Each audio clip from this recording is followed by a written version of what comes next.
What's up everyone, Ian and Kyle here. We're gonna go ahead and progress the idea of really the adductor drawback. We're gonna make it a little bit more dynamic. I'm not the expert, so we're gonna just turn that over to Kyle. Go ahead and talk. So we're looking at single leg stability, right? So when we're looking at single leg stability, whether you're walking or you're running, at some point in that gait cycle, you're shifting over one leg, right?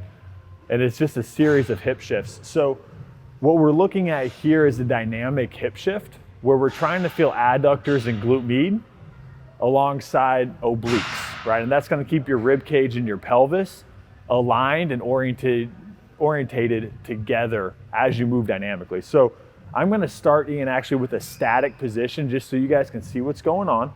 And he's gonna be a little wider than hip width on this. This should also be way lighter, just so that everybody knows. He's very advanced. So if he's holding in his right arm, we're gonna shift into the left leg. So what I'm looking for here is, I don't want Ian's knee to come out and externally rotate from the femur. I want him to stay aligned so he's got a nice vertical shin, and then his shin is lined up as close to his sternum as possible, right?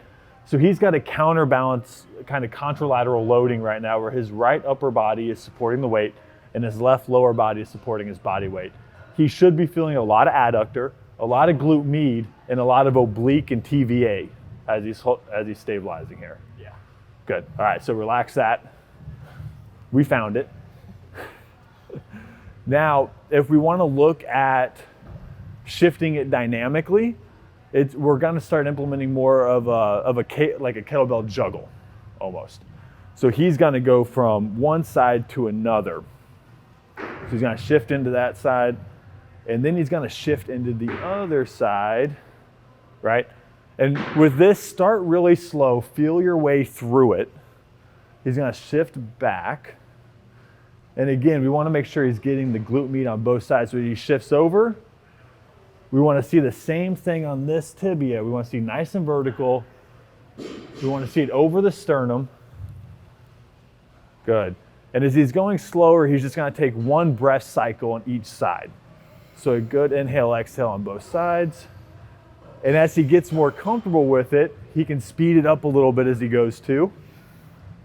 The other big thing that I forgot to mention earlier is at the foot, we want to make sure that he's keeping that big toe down and he's also finding instep on both feet. So you can see how he's nice and flat. He's not supinating and rolling over to the outside. So as he goes back across, extra rep, 5 more. We're gonna see the feet stay stable through the whole thing. It's like this. It's tough, man. 2 more reps. Yeah, it was tough. I love that though, it's great. What do you usually start people with weight-wise? Weight-wise, you want enough weight to make it like neuroceptively challenging, like they should feel it. So you actually don't want to go too light. So I'm gonna look at just something that's manageable. It's gonna differ per person, right? But if you're used to working with kettlebells, it's probably gonna be about half of what your like swing weight might be. It's kind of a good rule of thumb. Okay, I like that, yeah. Because you really do need the weight to be able to feel the hinge. Yeah, and the draw back. You need it to create that tension. Do you ever do it body weight? You can. There's definitely a kind of a hip shift drill that I've done in the past where you just kind of work through just reaching with the other arm, similar to how you would on the adductor drawback. So maybe for like an older population, that would be good for them? Good place to start with that. It's like someone who doesn't even really deadlift that well, but still starting to get them some competency there. Yep. Okay, cool. So we're actually gonna have Kyle show you how to do that really well. And we're gonna have you guys be able to see it from the front and the side view. I think it's really important.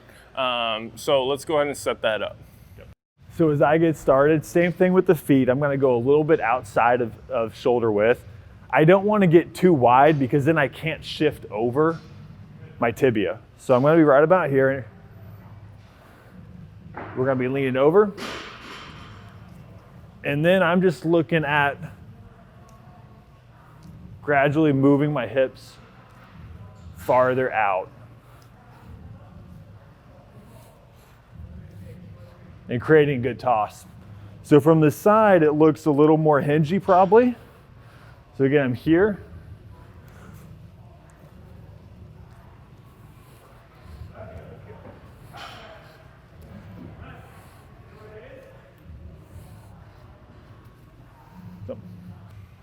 Hopefully you guys enjoyed that. If you have any questions, please let us know. We're going to put Kyle's information in the box below. So if you want to reach out to him directly, feel free to.